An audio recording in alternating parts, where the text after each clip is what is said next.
No vídeo de hoje eu quero falar para vocês sobre algumas empresas que não entram na minha carteira por nada. Algumas que não atendem a alguns critérios que eu considero muito importantes para justamente incluir elas na minha carteira previdenciária. Então, sem mais delongas, bora pro vídeo.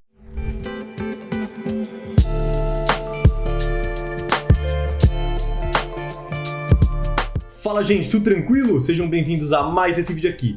Bom, antes de começar a propriamente falar sobre as empresas, eu quero pedir só para vocês já deixarem seu like, se inscreverem no canal, ativar o sininho para não perder nenhuma notificação e também me seguir em todas as redes sociais que estão na descrição do vídeo aqui. Bom, é importante eu fazer um disclaimer também antes de justamente falar sobre as empresas que não entram na minha carteira, que nem todas elas são necessariamente empresas que eu considero ruins. Tem empresa aqui no meio que ela não é ruim, só que ela não entra justamente por conta de algum critério específico que eu vou, obviamente, falar. De qualquer forma, isso aqui faz muito sentido pra mim e pode ser que depois que você ouça meus argumentos, faça sentido pra você também. Então, tudo que eu peço é que você ouça e assista o vídeo inteiro antes de comentar, porque pode ser que tenha alguma empresa aí que você até tenha na sua carteira e muitas vezes a pessoa que tem uma determinada empresa na carteira acaba se tornando fã da empresa, o que pra mim não faz muito sentido. E é claro que se você tiver alguma discordância sobre qualquer uma das empresas ou sobre qualquer uma das teses aqui que eu vou apresentar pra vocês, não tem problema algum e você pode simplesmente comentar aqui embaixo e me falar o porquê. Bom, mas as primeiras empresas que eu separei aqui para vocês são empresas que têm o mesmo problema, que eu considero o mesmo problema, que são basicamente empresas que têm uma margem líquida baixa. E são empresas que também não têm planos muito claros de como elas vão fazer para aumentar essa margem líquida. Principalmente porque as três estão no mesmo setor, que é no setor de varejo. Cada uma tem um público-alvo diferente, mas o setor é o de varejo. E essas três empresas têm justamente esse problema de margem líquida extremamente baixo. Para você que não sabe o que é margem líquida é simplesmente você pegar ali o lucro líquido e dividir pela receita líquida, que você vai chegar num percentual que vai ser correspondente a quanto da receita líquida da empresa acabou se tornando lucro líquido no final. E a Petz, a Magalu e a Americanas, essas três empresas aqui do Brasil, elas têm esse mesmo problema.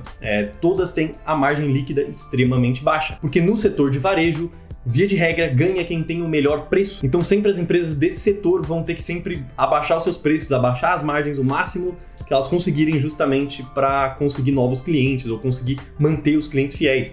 Porque quando você vai comprar um celular, você não está nem aí se o celular vai ser comprado na Magazine Luiza, na Amazon ou na Americanas. Você quer que tenha o tal por melhor preço, é isso aí. Então, justamente por conta desse fator, a margem líquida desse tipo de empresa acaba sendo muito mais baixa. Para vocês terem noção, a Petz nos últimos 12 meses apresentou uma margem líquida de 3% só, a Magalu de 0,5% e a Americanas de 2%, que é muito baixo. No ano de 2021 não foi muito melhor, a Petz com 4%, a Magalu com 2% e a Americanas com 2% também. Em 2020 a Petz teve 4%, uma margem um pouquinho maior, mas ainda bem baixa.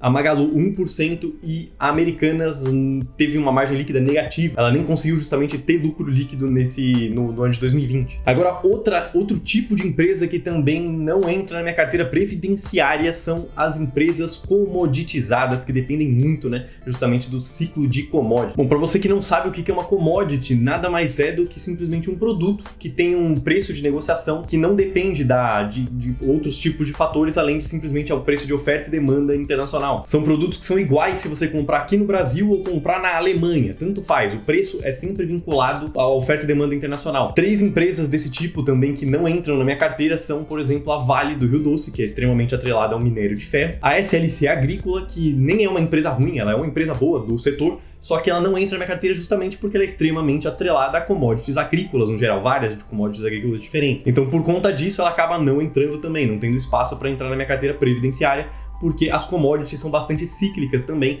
e esses ciclos de commodities eu não quero ter quando eu tiver prestes a me aposentar, acabar dando o azar de que, infelizmente, teve uma instabilidade em alguma commodity e o ciclo de commodity não está favorável e eu estou me aposentando. Eu acabo justamente não priorizando esse tipo de empresa na minha carteira justamente por conta disso. Outra empresa desse tipo que também não entra, não necessariamente é uma empresa ruim, mas essa aqui tem dois problemas. A margem dela também é baixa, além da margem ser baixa, ela é comoditizada, que é a Camil. A Camil também não entra na minha carteira. Outro tipo de empresa que também não entra na minha carteira são justamente as empresas de economia mista, ou que o governo tem alguma golden share. O que é economia mista, né? Para você que nunca se deparou com esse termo, elas nada mais são do que empresas que o governo tem uma fatia grande ali das ações. Esse tipo de empresa que o governo tem uma quantidade grande das ações são empresas de economia mista. Empresas que o governo tem golden share são empresas que foram privatizadas em algum momento, mas o governo ficou com uma ação especial que tem alguns direitos específicos.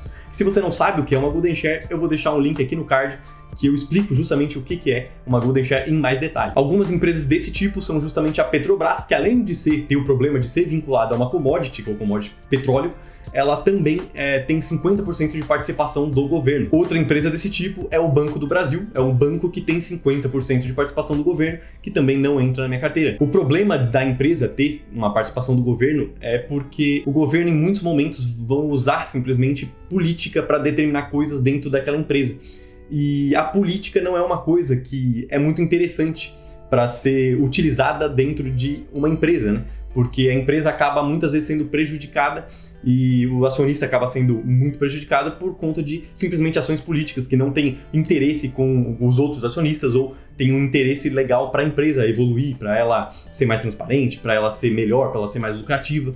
Muitas vezes a empresa vai ser usada para fazer política, o que não é interessante, né, de ter justamente numa carteira que vai ter o foco em longo prazo. Outra empresa que acaba entrando dentro desse critério é justamente aí a Embraer, que também não entra na minha carteira por conta da golden share e não por conta de uma participação muito grande do governo, porque a participação é só de 5% através do BNDES.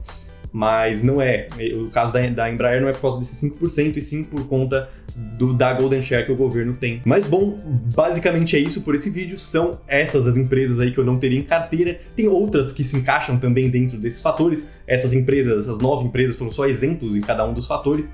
Mas se você discorda, se você concorda, comenta aqui embaixo, sugestões, dúvidas ou qualquer outra coisa aqui embaixo. Lembra também de me seguir em todas as redes sociais, deixar seu like se você não deixou. Muito obrigado, até o próximo vídeo e falou!